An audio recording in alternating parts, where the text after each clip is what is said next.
그만 만나자고? 왜? 정연아, 나 너 없으면 안 되는 거 너도 알잖아. 제발 이러지 마. 벚꽃이 피기 시작한 2015년의 봄날. 나의 포근했던 봄날은 그렇게 끝나버렸다. 너무나 좋아했었던 그녀였기에 이별 후 나의 하루하루는 악몽의 연속이었다.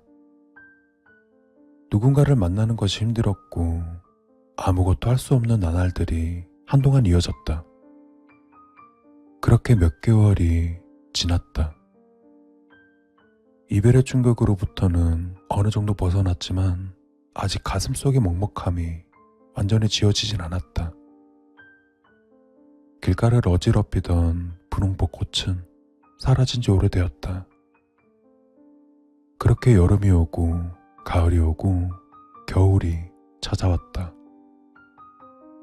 영원히 오지 않을 것 같았던 겨울이 오면서 영원히 치유받지 못할 것 같았던 내 마음에도 조금씩 용기가 생겼다. 따뜻한 아메리카노 한 잔이요? 네, 감사합니다. 금방 준비해 드릴게요. 바리스타였던 나에게 새로운 직장이 생긴 것은 그 무렵이었다. 새로 일하게 된 곳은 집에서 도보로 1시간, 버스로 15분 정도 거리에 있는 작은 카페였다. 그곳은 크지 않은 매장이었기에 사장님과 몇 안 되는 직원들끼리 오손도손 그렇게 하루하루를 보내게 되었다. 특별할 것 없는 일상들이 반복될수록 이별의 상처는 점점 희미해져 가는 것 같았다. 출근할 때는 일부러 1시간 정도 일찍 나와 걸어가는 것을 즐겼었다. 난 원래 걸음을 생각하는 것을 좋아했었기에 1시간 정도는 힘들지 않게 걸어갈 수 있었다. 하지만 일하고 나서 퇴근할 때는 빨리 집에 가서 쉬고 싶은 마음에 버스를 타고 귀가했다. 일하는 매장에서 우리 집까지 가는 버스는 42번 버스와 92번 버스 이렇게 2대밖에 없었다. 배차 간격은 둘 다 10분 정도였는데 나는 새로운 매장에 일한 뒤로 항상 집에 갈 때면 42번 버스만 이용했다. 버스를 기다리다 보면 종종 92번 버스가 먼저 오곤 했지만 92번 버스는 그냥 먼저 보냈었다. 언제나 42번 버스를 타고 집에 간 이유는 바로 헤어졌던 그녀와 언제나 함께 타고 다녔던 버스가 92번 버스였기 때문이다. 가슴속에 남은 상처는 많이 아물었지만 그 시절에 나는 그 버스를 타면 꾹꾹 눌러놓은 상처가 벌어져 그때의 좋았던 기억이 떠오를 것 같아 그렇게 너무 슬퍼질 것 같아서 피하고 싶었었다. 아직까지는 그녀의 추억들과 마주할 용기는 없었다. 부끄럽지만 정말로 나는 그랬다. 새로운 매장에서 일한 지 어느덧 3개월 정도 되었을 때였다. 평소대로 마감을 하고 집에 가려고 매장을 나선 것은 저녁 10시를 조금 넘긴 시각이었다. 나는 집에 가기 위해 정류장으로 발걸음을 옮기며 버스 도착 시간을 알리는 어플을 실행했다. 42번 버스 도착 시간 5분 남음, 92번 버스 도착 시간 10분 남음. 42번 버스가 먼저 온다고 되어 있어서 다행이라고 생각했다. 시간으로 보아 정류장에 도착하면 곧 42번 버스가 올 것이었다. 그렇게 정류장으로 향하는 도중 나는 평소와 다른 감정에 휩싸였다. 헤어진 그녀가 너무 보고 싶었다. 아니, 평소에도 보고 싶었지만 왠지 그날은 감정이 추스러지지 않을 정도로 그녀와의 추억이 너무 그리웠고 계속 떠올랐다. 정류장으로 향하는 그 짧은 시간 동안 머릿속으로 수많은 추억의 장면들이 파노라마처럼 빠르게 흘러갔다. 그리고 당장이라도 눈물이 날 것 같았다. 평소와 다른 감정에 내가 왜 이러나면서 적응이 되지 않던 와중에 어느덧 난 버스 정류장에 도착했고 1분 뒤에 40여 버스가 내 앞으로 와서 정차했다.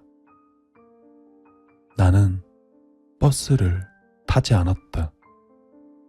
그리고 나는 92번 버스가 오길 기다렸다. 그날 느꼈던 감정은 솔직히 지금 생각해도 이해가 가질 않는다. 하지만 그날 밤에 나는 92번 버스에 몸을 실어 그녀를 생각하고 싶었다. 창밖을 보며 그녀와의 기억을 떠올리면서 그렇게 추억과 마주보며 마음껏 슬퍼하고 싶었다. 평소 그렇게 피하고 돌아가려 했던 것들을 마주보고 싶어진 것이 어째서 그날이었을까? 추억으로부터 안전한 버스가 먼저 왔음에도 불구하고 나는 슬픔을 각오한 채 다음 버스를 기다리고 있었다. 그런데 버스가 오지 않았다. 42번 버스를 그냥 보낸 지 10분이 지나도 92번 버스는 오지 않았다.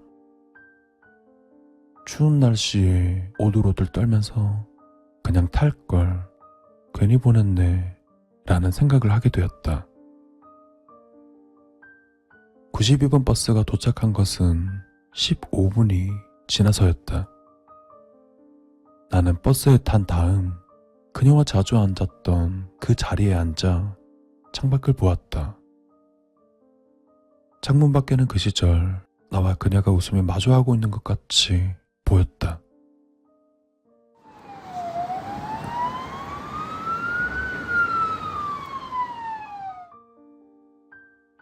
잠시 추억에 잠겨 있었던 그 순간 갑자기 요란스런 소리가 내 귀를 괴롭혔다.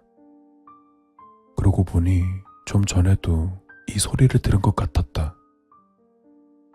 그때 창밖으로 보인 것은 갓길에 정차한 42번 버스 그리고 구급차였다.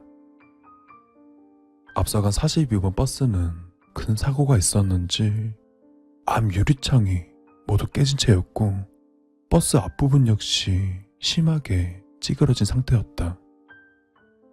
그리고 그 버스 안에는 아무도 없었고 몇몇 승객들은 들것에 실려 구급차로 이동되었다. 다친 사람 중에는 나와 함께 버스를 기다리던 아주머니도 보였다. 내가 탄 92번 버스는 순식간에 현장을 지나가 버렸다. 나는 너무 놀라게 되었고 아무 생각도 들지 않았다.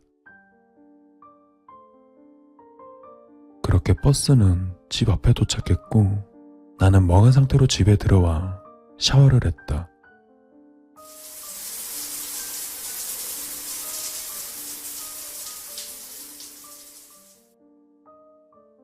몸을 물에 적시니 그제서야 정신이 조금 드는 것 같았다.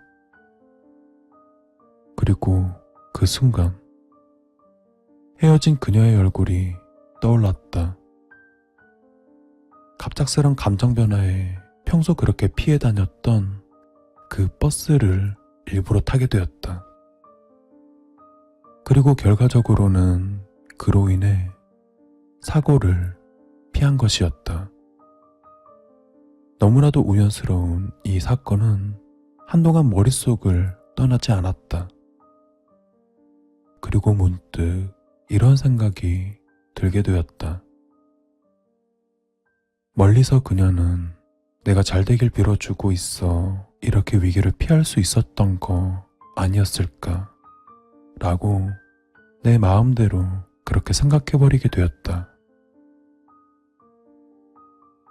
오늘의 이야기는 그녀의 이름과 버스 번호를 제외한 내용은 모두 실화라고 합니다.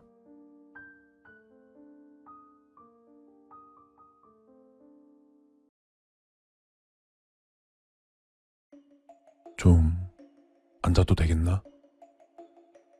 포장마차에서 홀로 술을 마시던 중 주인 아저씨가 내 앞에 다가오며 말했다. 마침 손님도 나뿐이고 심심하던 차에 심각한 얼굴로 술을 마시는 나를 보았던 모양이다. 네네, 앉으세요. 안 그래도 심란했는데 제 말상대나 해주시겠어요? 내 말에 아저씨는 간이 의자를 끌어와 내 앞으로 앉았다. 나도 한 잔 줘. 오늘 장사는 끝난 것 같으니까 같이 한잔하면서 자네 얘기나 들어보지. 난 아저씨에게 소주를 따라주며 입을 열었다. 아저씨, 아무래도 전 겁쟁인가 봐요. 누구보다 용감하고 대담한 그런 멋진 사람인 줄 알았는데 저는 쓰레기였어요. 술을 한 입에 털어넣은 아저씨는 잠자코 내 다음 이야기를 기다렸다. 한번 들어보세요. 한 남자가 있어요. 20살 건장한 청년이죠. 그런데 그 남자가 우연히 창문을 통해 살인사건을 목격한 거예요. 그 말에 아저씨의 표정이 미묘하게 변했다. 살인사건을 목격했다는 말이 꽤나 충격적인 모양이다. 난 다시 아저씨에게 술을 따라주며 말을 이었다. 그 남자는 범인이 피 묻은 칼을 든 채 쓰러진 아이를 내려다보고 있는 모습을 목격했어요. 죽은 애는 어린 여자애였죠.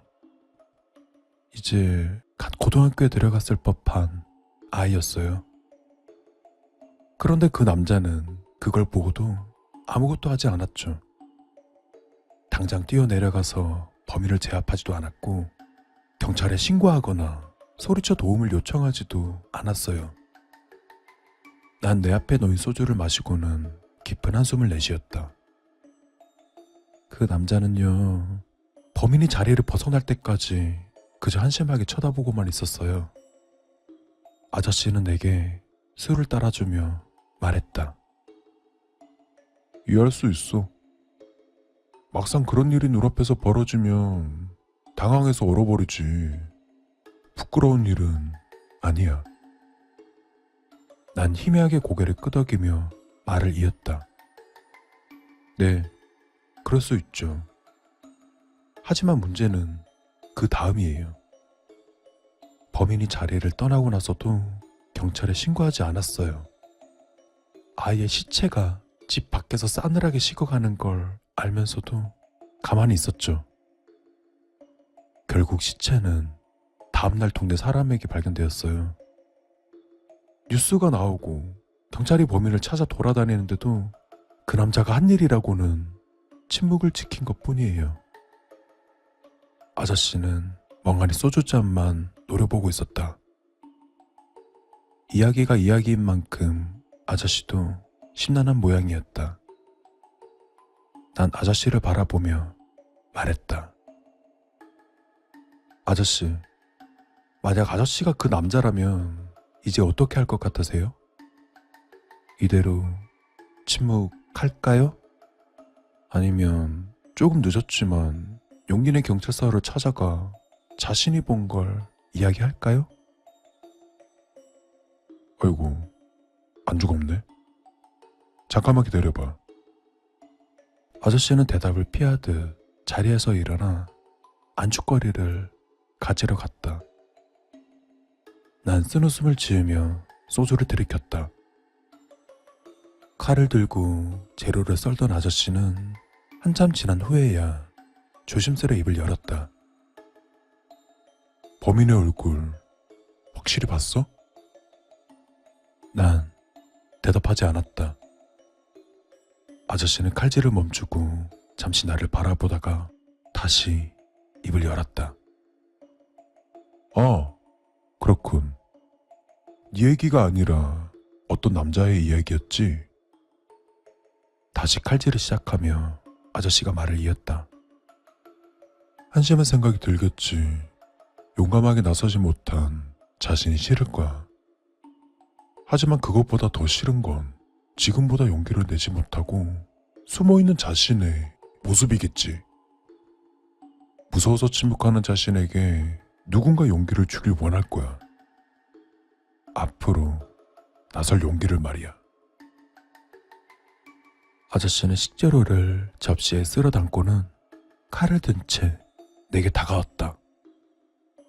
그리고 그 순간 갑자기 내게 칼을 겨누며 말했다. 대답하기 전에 반대로 내가 질문 하나 하지. 살인범인 한 남자가 있어. 그런데 그 남자가 어쩌다가 자신의 살해 장면을 누군가에게 들킨 거야. 난 날카로운 칼끝을 바라보며 마른 침을 삼켰다. 아저씨는 살기마저 느껴지는 표정으로 날 내려다보며 이어서 말했다. 그래서 그 목격자를 죽이려 하고 있어. 만약 네가 그 목격자라면 넌 어떻게 할까? 난 천천히 손을 움직여 앞에 놓인 젓가락을 쥐고는 아저씨를 노려보았다. 하지만 아저씨는 이내 칼을 내리고 돌아서며 조용히 말했다. 좋은 눈빛이네. 겁쟁이 얼굴이 아니야. 그리곤 도마 위에 칼을 내려놓으며 이어서 말했다. 그 남자는 겁이 났던 게 아니라 어떻게 해야 할지 몰랐던 걸 뿐일 거야. 그런 상황을 처음 겪었으니까 어찌할 바를 몰랐겠지. 자, 그럼 이제 네 질문에 대답해 볼까? 내가 만약 그 남자라면 지금 당장 벌떡 일어나 경찰서로 가겠어. 늦게 와서 죄송하다고 말하곤 내가 본 걸 하나하나 다 말하는 거지. 이젠 그렇게 할 수 있어. 왜냐? 겁쟁이가 아니라는 걸 알았으니까. 난 조용히 아저씨를 바라보았다. 너 급하게 갈 곳이 있지 않아? 그만 가봐. 술값은 안 받는 걸로 할 테니. 난 자리에서 일어나 아저씨에게 깊이 고개를 숙여 인사를 했다. 감사합니다. 아저씨 덕에 이제 어떻게 해야 할지 알겠습니다. 정말 감사합니다. 그리곤 그대로 밖으로 나갔다. 무언가 답답하던 것이 뻥 뚫리는 느낌이었다. 내가 겁쟁이가 아닐까 생각했었는데 아저씨는 내가 겁쟁이가 아니라고 말해주었다. 난 심호흡을 하고 최면을 걸듯이 작게 중얼거렸다. 난 겁쟁이가 아니다. 난 겁쟁이가 아니다. 그 남자 따윈 무섭지 않다. 그 남자도 간단히 죽일 수 있다. 난 약한 애들만 죽이는 쓰레기가 아니다. 난 용감한 사람이다. 마음을 다잡은 나는 발걸음을 재촉했다. 아저씨가 대답한 대로 그 남자가 갑작스레 용기를 내 경찰서를 찾아갈지도 모르니 난 서둘러야 했다.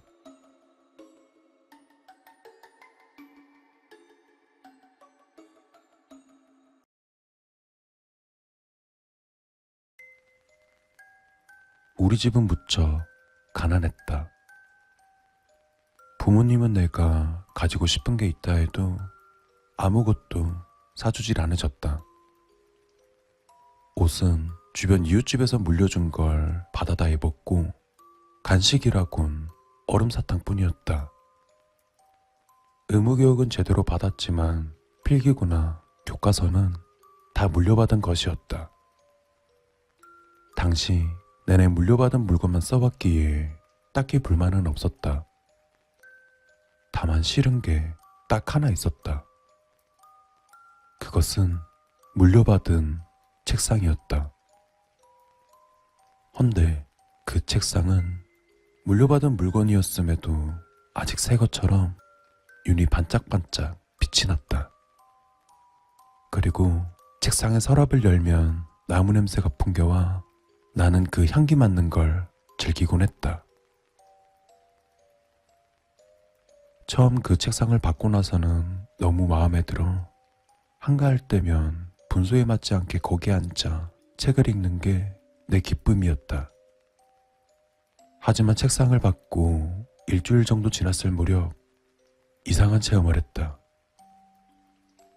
평소처럼 의자에 앉아 책상에서 책을 읽는데 오른쪽 다리에 서늘한 감각이 느껴졌다. 하지만 책을 읽고 있는 중이었기에 다리에 느껴지는 감각 따윈 신경 쓰지 않았다. 그저 다리를 조금 빼서 서늘한 감각이 조금 느껴지지 않게 할 뿐. 그러나 잠시 뒤 서늘한 무엇이 내 다리에 닿았다. 순간 기분 나쁜 마음에 오른발로 서늘한 것을 안쪽으로 밀어넣었다. 그러자 발끝에 이상한 감각이 느껴졌다. 시선은 책에 꽂혀 있었지만 내 의식은 책상 아래 발끝에 몰려 있었다. 나는 오른쪽 발을 슬쩍 움직여 그것의 표면을 어루만졌다. 그것은 울퉁불퉁하고 곳곳에 구멍이 나 있는 듯 했다. 부드러운가 싶으면 딱딱한 곳도 있어 그것이 대체 무엇인지 알 수가 없었다. 또 그것은 내 발끝을 혀로 핥는 듯 하였다. 그것의 표면을 훑다가 마지막으로 위쪽을 향했다. 가는 실 같은 게 수도 없이 느껴진다는 걸 알아차림과 동시에 나는 내 발에 뭐가 닿고 있는지 알아차렸다. 살그머니 몸을 숙여 책상 아래를 들여다봤다. 거기에는 창백한 사내아이가 있었다. 내 발끝은 사내아이의 머리에 닿고 있었다. 나는 놀라 의자에서 뒤로 넘어졌다. 하지만 시선은 여전히 책상 아래 사내아이를 향하고 있었다. 사내아이 역시 미동도 않고 나를 바라보고 있었다. 그 순간 난 일어서지도 못하고 엉금엉금 방에서 빠져나왔다. 그리고는 곧바로 아버지를 찾아가 금방 보았던 걸 울면서 이야기했다. 하지만 아버지는 전혀 믿어주질 않았다. 만약 믿어주었다고 하더라도 우리 집에 책상 살 돈은 없으니 바꿔줄 일도 없었고 결국 나는 초등학교 시절 내내 그 책상을 사용해야만 했었다. 그리고 그 후로 책상에서 공부하고 있으면 종종 다리에 서늘한 것이 닿을 때가 있었지만 책상 아래를 절대 보지 않았다. 또 그 아이와 마주칠까 무서웠으니까. 그 아이가 있는 것은 확실하지만 보이지 않는 것으로 나 스스로를 속여 넘길 생각이었다.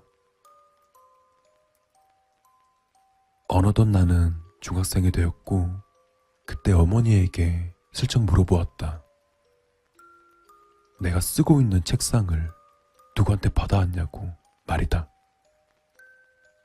어머니는 조금 곤란하다는 얼굴을 하더니 그 책상은 와타루군 집에서 받아온 거야 라고 말했었다. 와타루군은 나와 동갑이었으며 함께 유치원을 다녔던 내 친구였다. 초등학교에 입학하기 며칠 전 와타루군은 강에 빠져 죽었다. 또 머리가 좋았던 와타루군은 입학하기 전부터 공부를 시작했던 것 같다. 내가 쓰고 있는 책상에서 공부하며 앞으로 시작될 학교 생활을 두근대며 기다린 게 아니었을까. 사정을 알게 된 나는 책상 아래 있는 아이가 와타루군이라는 것을 알 수 있었다. 그리고 더는 무섭지 않았다. 그가 이루지 못한 꿈만큼 내가 더 열심히 공부할 작정이었다. 그 후로도 와타루군은 내 다리를 만지곤 했다. 나는 그가 내 다리를 만질 때마다 공부 열심히 하라고 격려해주는 것이라 여겼다. 근데 이게 무슨 일인가? 와타르군의 격려 덕분인지 나의 성적은 상당히 많이 오르게 되었다.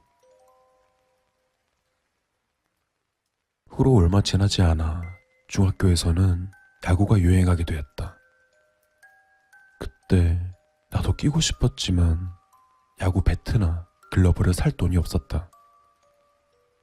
나는 여느 때처럼 아버지에게 졸랐다. 그러자 아버지는 조금 기다려라 라고 말했다. 그 후 몇 개월 뒤 아버지는 배트와 글러브를 내게 건네주었다. 또다시 물려받은 것이었지만 신경 쓰지 않았다. 이제 나도 야구를 할 수 있게 됐으니까.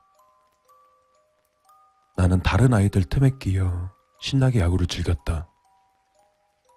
그런데 어느 날 한 친구가 내 글러브를 보고 말했다. 그거 요시로 글러브 아니냐? 요시로는 학교 야구부에서 뛰던 같은 반 친구였다. 요시로라는 친구는 야구에 재능이 있어 신입생인데도 주전으로 뛸 정도였다. 하지만 요시로는 얼마 전 죽은 터였다. 학교에서 돌아오다 강에 빠져 죽었다고 한다. 내가 쓰는 글러브가 요시로 것이라는 것을 알고 나는 다짐했다. 요시로가 아쉬워하지 않게 그 녀석 목까지 열심히 야구하자고. 그때 문득 생각했다. 요시로와 와타르군은 묘하게 닮아있는 게 아닌가 하는 생각이었다. 두 사람 모두 일찍 죽은 데다 사인도 죽은 장소도 같다. 그리고 두 사람의 유품을 내가 쓰고 있다. 이런 우연이 있는 걸까? 몇 개월 뒤 나는 다시 아버지를 졸랐다. 이번에는 게임기가 갖고 싶었으니까. 그러자 아버지는 여느 때처럼 조금 기다려라 라고 말했다. 그리고 2주 뒤 아버지는 게임기를 가져다 주었다. 또 물려받은 것이었다. 아버지의 게임기를 받기 얼마 전 신문에 실렸던 기사가 떠올랐다. 근처 강에서 중학생이 빠져 죽었다는 기사가. 순간 온몸에 소름이 끼쳤다. 그날 밤 평소처럼 방에서 공부를 하고 있는데 발끝에 무언가가 닿았다. 책상을 물려받고 몇 년간 나는 와타르군이 나를 격려해주는 것이라 여겼었다. 하지만 아니었다.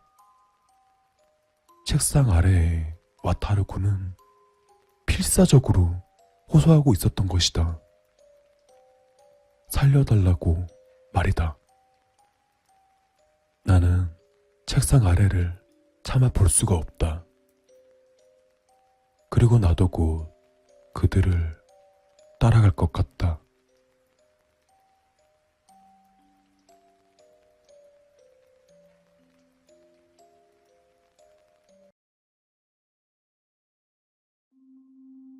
이건 길다면 길고 짧다면 짧은 제 이야기입니다. 하지만 여러분들이 잠깐 제 이야기를 들어주셨으면 좋겠습니다. 저는 친구를 만드는데 소질이 없었습니다.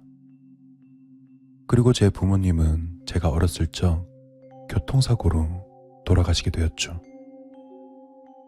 당시 저희 부모님은 건설용 차량에 치여 그만. 그날의 사건은 세상에서 절 온전히 혼자로 만들어 버렸었죠. 그리고 저는 많은 노력을 해왔었지만 다른 사람과 도무지 상호작용이라는 걸 할 수 없었습니다. 그리고 그런 상황은 저를 완전히 미쳐버리기 직전으로 만들어버리게 되었죠. 그러던 어느 날 집에서 혼자 남아 극단적인 생각을 하고 있을 때 그가 나타났습니다. 그의 이름은 카일이었고 그때부터 우린 정말 친한 친구가 되었습니다. 후로 우린 주말이 되면 항상 같이 하게 되었고 자주 이야기도 하고 심지어 저희는 같은 병원에 취직하게 되었습니다. 그를 만난 후로 제 삶은 완전히 달라졌습니다. 그에게 정말 고맙게도 전 세상을 향해 조금씩 나아가기 시작했습니다. 그리고 아름다운 여자를 만나 사랑에 빠지고 결혼을 하고 아이까지 가지게 되었죠. 또 거기에 승진도 하고 연봉도 올랐습니다.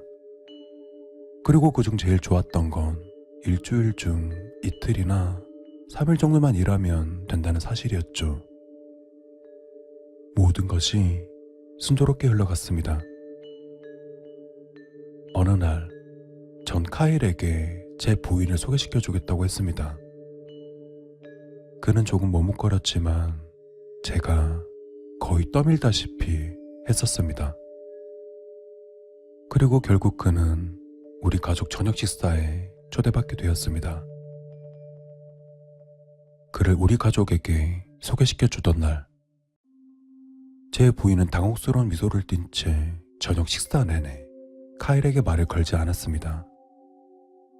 그리고 식사가 끝나고 그는 식사에 대해 어색하게나마 감사를 표했지만 제 부인은 그에게 대답하는 대신 저를 계속 쳐다보고 있었습니다. 마치 제가 그녀를 배신하기라도 한 것처럼 말이에요. 그리고 아들은 다른 방에 있는 자기 침대에서 울고 있었습니다. 후로 얼마 뒤 카일은 자기 차로 걸어가면서 정말 좋은 시간을 보냈다고 제게 말했습니다. 그리고 그는 제 눈을 똑바로 바라봤었죠.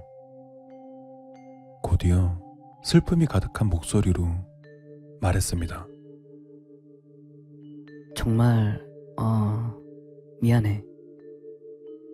하지만 넌 나를 초대해선 안 되는 거였어. 그 말을 뒤로 그는 가버렸습니다. 그때부터 저는 제 부인이 저와 거리를 두며 우리 사이가 멀어지는 걸 느끼게 되었습니다. 또 가끔 그녀는 제가 말을 할 때면 완전히 무시해버리기도 했었죠. 제가 말하는 도중 그냥 가버리는 일도 허다했습니다.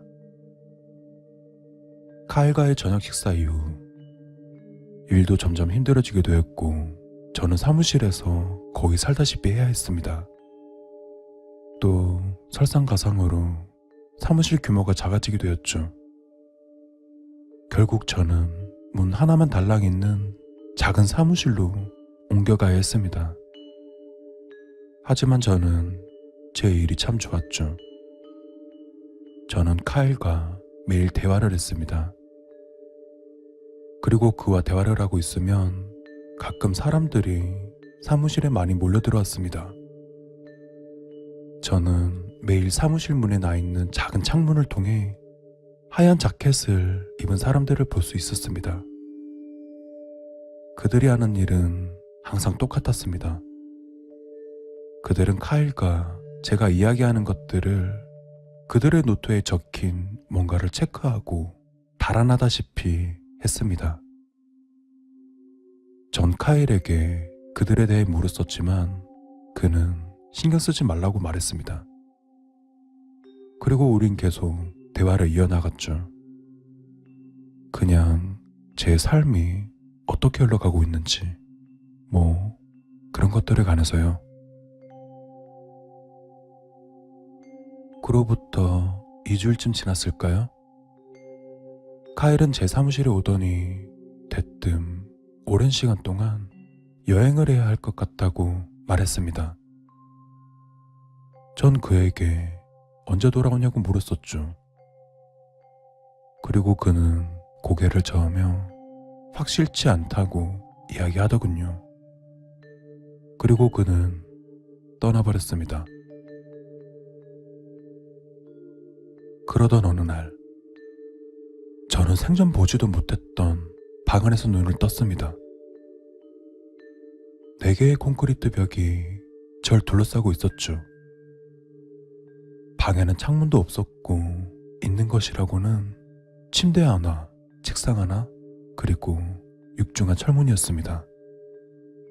그리고 저는 누군가 제발 나 좀 꺼내달라고 계속해서 소리를 질렀습니다. 결국 한 사람이 모습을 보이더군요. 전 그 사람을 제 사무실에서 본 적이 있었기에 바로 알아볼 수 있었습니다.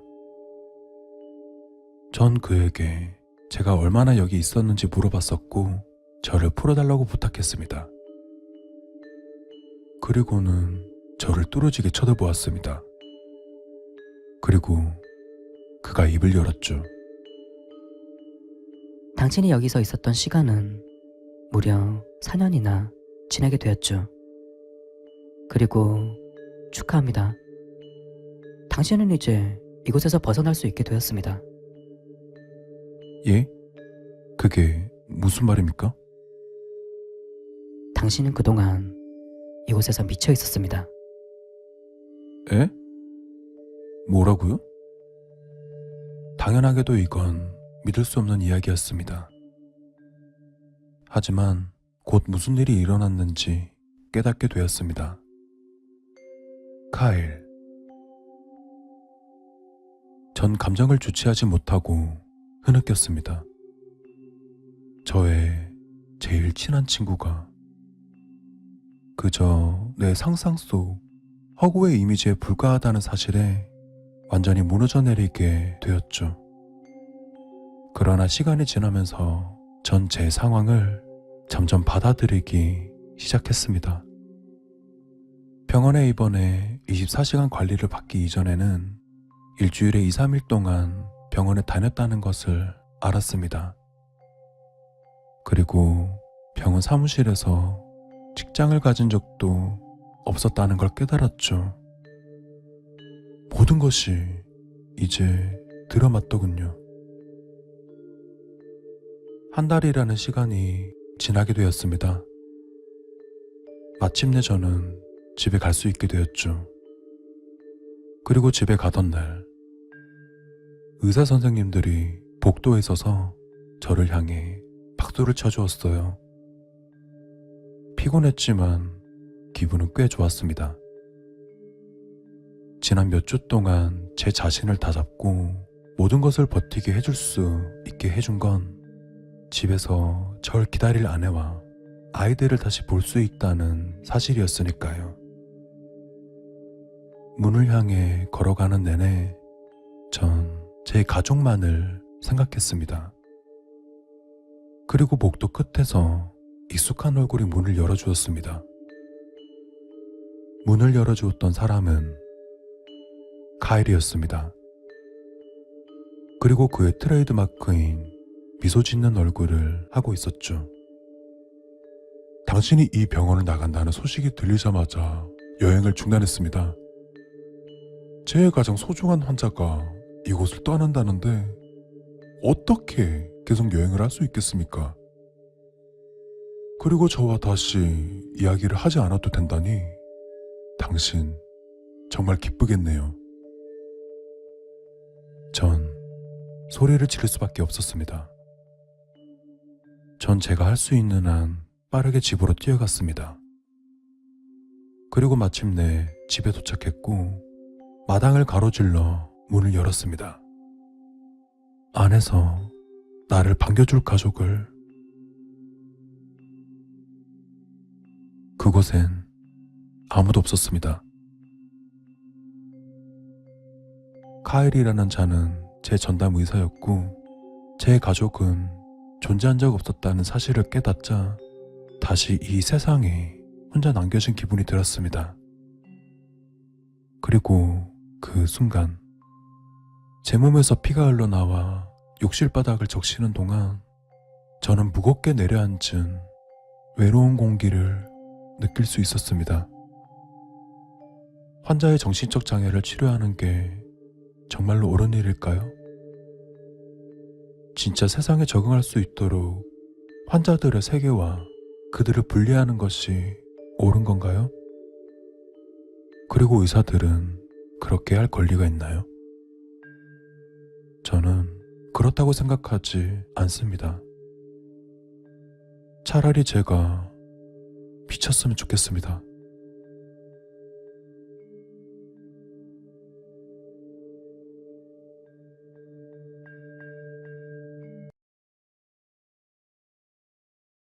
사내는 유명 사이트에 글 하나를 올렸다.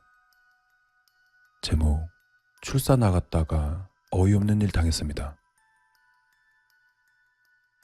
따뜻한 주말, 벽화 동네에 가서 사진 촬영을 하고 있는데 갑자기 뒤에서 뭔가 퍽 하고 절치는 겁니다.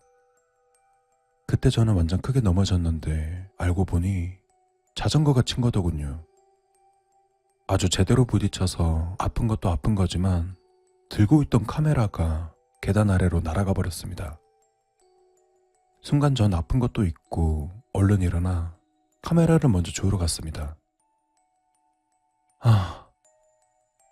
본체에는 금이 가 있었고 렌즈는 깨졌고 아주 작살나 있었습니다. 순간 저는 진짜 너무 화가 나 있는데 자전거 타고 있던 여자가 죄송하다고 얼른 오더군요. 자전거 브레이크가 가끔 안 들어서요. 아, 죄송해요. 저는 일단 화를 참고 어찌할 거냐고 물어봤습니다.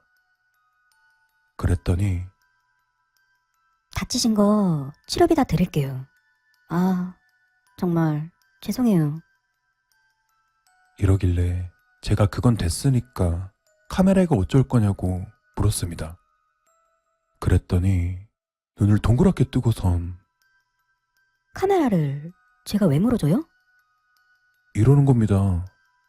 참, 어이가 없었죠. 아니, 그쪽 때문에 카메라가 이렇게 됐지 않습니까? 라고 했더니 카메라는 아저씨가 계단에 떨어뜨린 거잖아요. 그건 제 책임이 아닌 것 같은데요? 진짜 얼굴 하나 안 바뀌고 저렇게 말했습니다. 너무 어이없으니까 헛웃음이 나더군요. 아니, 그쪽이 나를 안 쳤으면 카메라가 왜 떨어졌겠습니까? 그쪽이 절 쳐서 떨어진 거 아닙니까? 아니요? 제가 아저씨를 친 건 죄송한데 카메라는 제 잘못이 아닌데요? 와, 진짜. 그 여잔 카메라가 비싼 걸 알고 있어서 그러는 것 같았는데 무슨 말을 해도 끝까지 저 논리로 대답하니까 너무 화가 나서 제가 언성을 높였습니다. 그랬더니 자기도 고함치면서 하는 말이 솔직히 아저씨 잘못도 있는 거 아니에요? 왜 골목에서 사진을 찍어요? 씨발. 저는 제가 잘못 들은 줄 알았습니다. 그럼 골목에서 자전거를 왜 타는데? 저도 열받아서 계속 카메라 어쩔 거냐고 고함을 질러도 끝까지 하는 말이 아저씨 다치신 건 제 잘못이고 치료비도 제가 드리는 게 맞는데 카메라는 아저씨가 계단에 떨어뜨린 거니까 아저씨가 처리하시는 게 맞는 것 같은데요? 어이가 없네. 진짜. 저렇게만 대답하니까 대화가 안 됩니다. 그리고 저는 경찰을 부르자고 했습니다. 그리고 경찰에 전화 걸고 있는데 이 여자가 그 사이에 계단을 올라가서 자전거를 타고 도망을 가더군요. 와, 진짜. 더 어이가 없는 게 뭔지 아십니까? 지금 쓰면서도 어이가 없어서 웃음이 나오는데 거기 땅바닥에 10,000원짜리 2장 놓고 갔더군요. 이거 제 치료비입니까? 전 너무 열받아서 돈을 발로 밟고 줍지도 않았습니다. 진짜 와, 아직까지도 화가 풀리지 않습니다. 이걸 어쩌죠 진짜? 카메라 부서진 사진도 같이 올립니다. 조회수 58,000, 추천수 470, 댓글 850. 사내가 글을 올리자마자 댓글 반응들이 쏟아졌다. 와, 뭐 저런 또라이가 다 있지? 헐, 올해 들어본 무개념 중에 진짜 최고다. 와, 카메라 저거 존나 비싼 렌즈인데. 순식간에 사내의 글은 인기글로 올라갔고 빠르게 댓글들이 달리기 시작했다. 2만원 대박. 주변에 CCTV 없어요? 저거 신고해야죠. 미친. 원래 저런 애들은 자기가 끝까지 옳다고 생각함. 시간이 더 지나자 댓글들은 불필요할 정도로 과열되어 갔다. 저런 애들은 자전거를 왜 타냐 진짜. 혹시라도 어린애를 쳤어봐. 끔찍하네 진짜. 아니, 자전거 브레이크가 잘 안 들면 고쳐 타야지. 저걸 멀쩡히 타고 다니는 배짱이 뭐임? 죽을 거면 혼자 죽던가. 전년저거 도망가다가 브레이크 안 들어서 확 차에 치여 뒤져버려야 돼. 점점 입에 담을 수 없을 만한 온갖 욕설들이 난무했다. 사내는 천천히 스크롤을 내리며 하나하나 모든 댓글들을 보면서 물었다. 봐봐. 어떻게 생각해?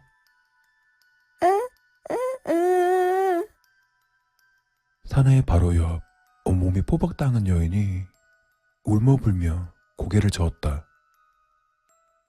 사내는 상관없이 그 많은 댓글에 하나하나 좋아요를 눌렀다. 이렇게 많은 사람들이 너를 죽이려니라고 욕하는데 죽여도 괜찮지 않아?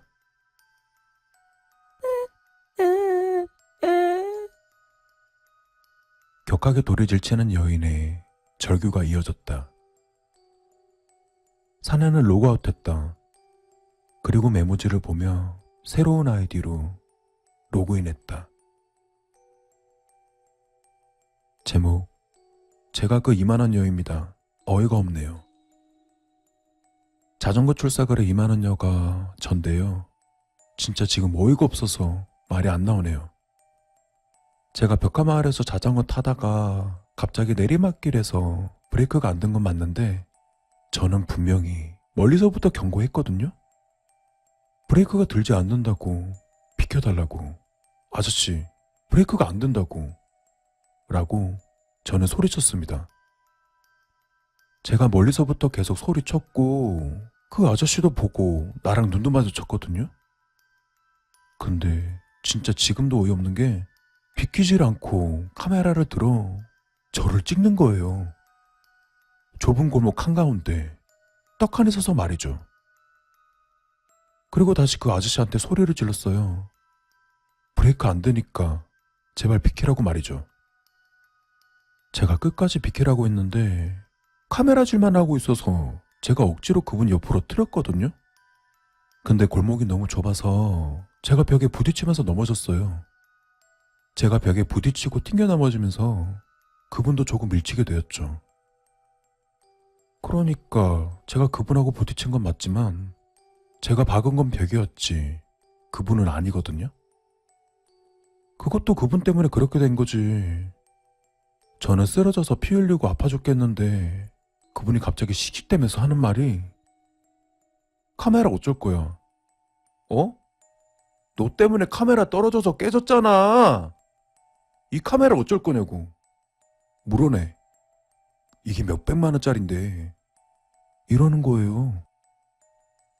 저는 어이가 없어서 아픈 것도 있고 일어났어요. 아저씨 뭐예요? 왜 거기서 사진을 찍고 있어요? 예?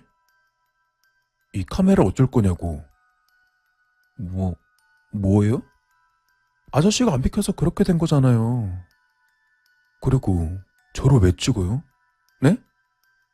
아니, 왜 찍었는데요? 저 말만 반복하는데 대화가 안 통하더라고요. 그러다가 보니까 근처에 CCTV가 있길래 제가 경찰을 부르자고 했어요. 그랬더니 경찰을 부르지 말래요. 그 아저씨가. 아가씨가 자전거 관리를 못해서 이렇게 된 거 아니야? 어? 카메라 이거 어쩔 거야? 아, 됐고 경찰 불러요, 경찰. 아저씨가 저를 맘대로 찍은 것도 다 말하고. 네? 그러고 제가 핸드폰 꺼내니까 갑자기 못하게 막으면서 아씨 이봐요 아가씨 됐으니까 수리비나 물어주라고. 제가 왜요? 막 욕을 하더니 제가 결국 경찰에 신고하니까 지금 얼마 있냐고 그러대요. 그래서 돈 없다고 했더니 자기가 바쁘다고 가지고 있는 것만 다 달래요. 진짜 어이가 없어서. 그래서 저는 짜증나서 가지고 있던 돈 2만 원 다 줘버렸죠. 그리고 그거 받고 경찰 올까봐 바로 도망가더라고요.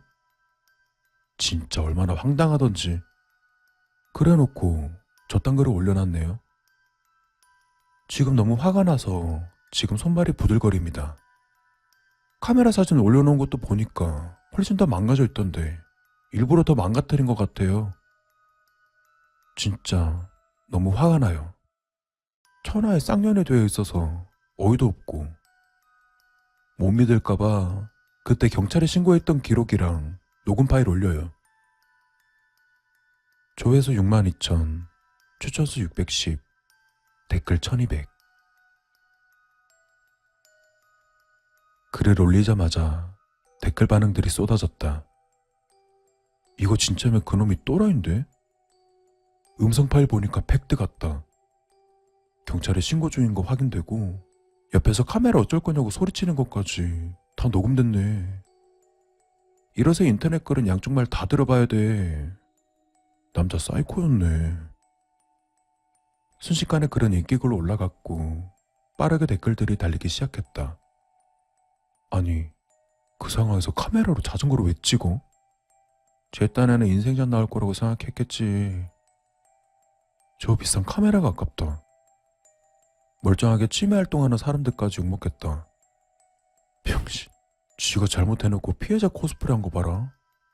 소설을 썼네, 아주. 2만 원 바닥에 버리고 간 부분 뇌세망상 쩐다. 진짜 소름 돋네. 시간이 더 지나자 댓글들은 불필요할 정도로 과열되어 갔다. 아니, 진짜 이해가 안 가는데 왜 조작을 하지? 정신적으로 문제 있는 거 아니야? 카메라랑 같이 계단에 굴러서 뒤졌어야 해. 점점 입에 담을 수 없을 만한 온갖 욕설들이 난무했다. 사내는 천천히 스크롤을 내리며 하나하나 모든 댓글들을 보면서 물었다. 봐봐. 어떻게 생각해?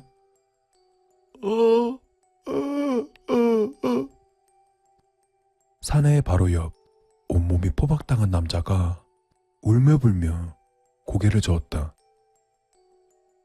사내는 상관없이 그 많은 댓글에 하나하나 좋아요를 눌렀다. 야, 봐봐. 이렇게 많은 사람들이 너를 죽일 놈이라고 욕하는데 죽여도 괜찮지 않아?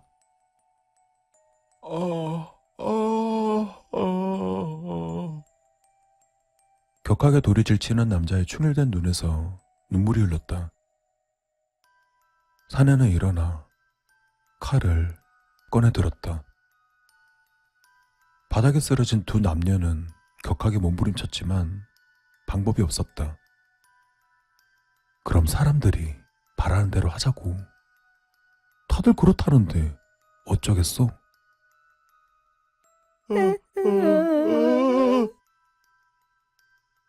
눈물 흘리는 두 사람에게 칼날이 다가왔다. 제목, 벽화마을에서의 훈훈한 모습. 자전거를 탄 여자가 사진을 찍고 있는 남자에게로 돌진했다. 아이고, 이런. 세상에, 아가씨, 괜찮아요? 다치지 않았어요? 아니에요. 전 괜찮아요. 갑자기 브레이크가 정말 죄송해요. 아이고, 큰 사고 날 뻔했네. 다행이야. 아저씨 카메라가 저 때문에 어떡하죠? 제가 변상해 드릴게요. 응? 아니야. 괜찮아요. 그냥 긁힌 정도인데 뭘. 안녕하세요, 두 분. 멀리서 쭉 지켜봤습니다. 괜찮으시다면 저와 어디 가서 대화라도 하지 않으시겠습니까? 저는 작가 지망생입니다만 두 분의 사연을 사람들이 참 좋아할 것 같아서 말입니다.